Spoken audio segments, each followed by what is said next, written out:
कल्पना करिए कि कोई और व्यक्ति आप ही के जमीन पे आप ही के बिना परमिशन के रह रहा है और कई समय बीतने के बाद वह व्यक्ति उस जमीन पे ओनरशिप का दावा करता है। इस परिस्थिति को हम एडवर्स पोजीशन कहते हैं, यानी कि प्रतिकूल कब्जा। यह कानून भारत में धारा 27 सीमा अधिनियम के तहत यानी कि सेक्शन 27 ऑफ लिमिटेशन के तहत लागू होता है। आइए समझते हैं कि काम कैसे करता है। प्रतिकूल कब्जा लागू होने के लिए 4 शर्तों का पूरा होना जरूरी है। इसमें से आखिरी शर्त सबसे महत्वपूर्ण है। पहला, कंटिन्यूअस पोजीशन, यानी कि किसी भी व्यक्ति का निजी संपत्ति पे 12 साल और सरकारी संपत्ति पे 30 साल तक लगातार रहना या उपयोग करना आवश्यक है। दूसरा, जमीन का उपयोग ऐसा होना चाहिए कि वो किसी से छुपा ना हो और कोई भी उसे आसानी से देख सके। तीसरा, जमीन का एक्सक्लूसिव यूज होना चाहिए, यानी कि वह व्यक्ति उस जमीन का प्रयोग विशेष रूप से अपने लिए कर रहा हो। चौथा और सबसे इम्पोर्टेंट शर्त, हॉस्टाइल पोजीशन, यानी कि विरोधपूर्ण कब्जा। इसका मतलब आक्रमण या हिंसा नहीं होता। इसका यह मतलब होता है कि उस जमीन का उपयोग उसके मूल मालिक के बिना परमिशन के किया गया हो। आइए इसे और आसान तरीके से एक उदाहरण से समझते हैं।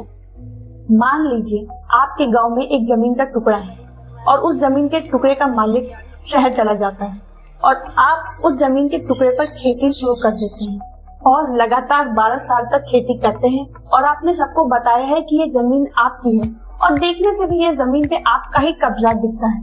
अगर असली मालिक इन 12 सालों में कुछ नहीं करता है तो आप कानूनी तौर पे इस जमीन के असली मालिक बन सकते हैं। चलिए समझते हैं ऐसे कब्जे का क्या परिणाम होता है। अगर व्यक्ति एडवर्स पोजीशन साबित कर देता है तो वह व्यक्ति उस जमीन का नया कानूनी मालिक माना जाता है। एडवर्स पोजीशन साबित होने पर असली मालिक का जमीन पर हक खत्म हो जाता है। अब सवाल उठता है कि असली मालिक कानूनी तौर पर क्या कर सकता है। जमीन के असली मालिक को अपनी जमीन बचाने के लिए 12 साल के भीतर कानूनी कार्यवाही करनी चाहिए, यानी कि जिस दिन उसने कब्जे का विरोध किया है उस दिन से लेकर 12 साल के भीतर कानूनी कार्यवाही करनी चाहिए। यह एक कठिन विषय है, तो ऐसे विषयों में कानूनी सलाह महत्वपूर्ण है। भूमि स्वामी अपनी तरफ से कुछ आम बातों का ध्यान रखें। नियमित रूप से अपनी संपत्ति की जांच करें। अगर आपने अपना कोई मकान या जमीन किसी को रेंट पे दिया है तो एक प्रॉपर रेंट एग्रीमेंट जरूर बनवाएं।